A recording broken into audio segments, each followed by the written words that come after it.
Сәлеметсіздер ме? Мен бүгін іш қату деп аталатын тақырып туралы сөйлескелі отырмын. Бұл соңғы кездері көп айтылмайтын, үнсіз өтетін мәселе, бірақ Үндістанда бұл үнсіз эпидемияға айналып барады. Сонымен іш қату дегеніміз не?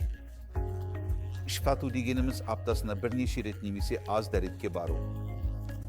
Мысалы, аптасына 3 реттен аз болса, біз науқасты көбіне іш қатқан деп айтамыз. Ендеше іш қатудың себептері қандай?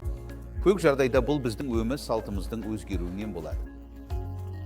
Бала кезімізден бастап мектепте бізге күніне 3 литр су ішу керек және бір табақ толы жеміс-жидек пен көкөніс жеу керек деп айтып келеміз. Оның өзіндік мақсаты бар еді.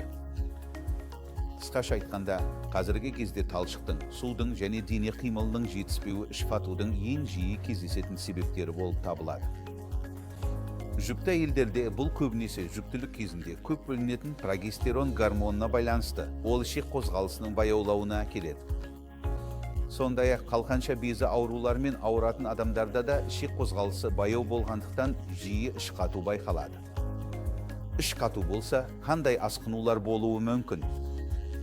Иә, адамдар ішек қозғалысы кезінде күшенгенде, оларда көбінесе геморрой, жарық, жылан көз сияқты кейбір жағдайлар дамиды және жиі тік ішектен қан кету шағымымен бізге келеді.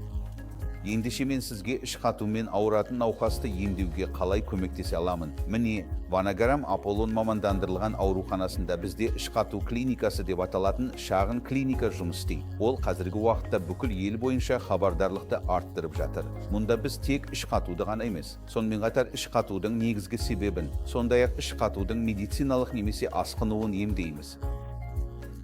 Рахмет сізге.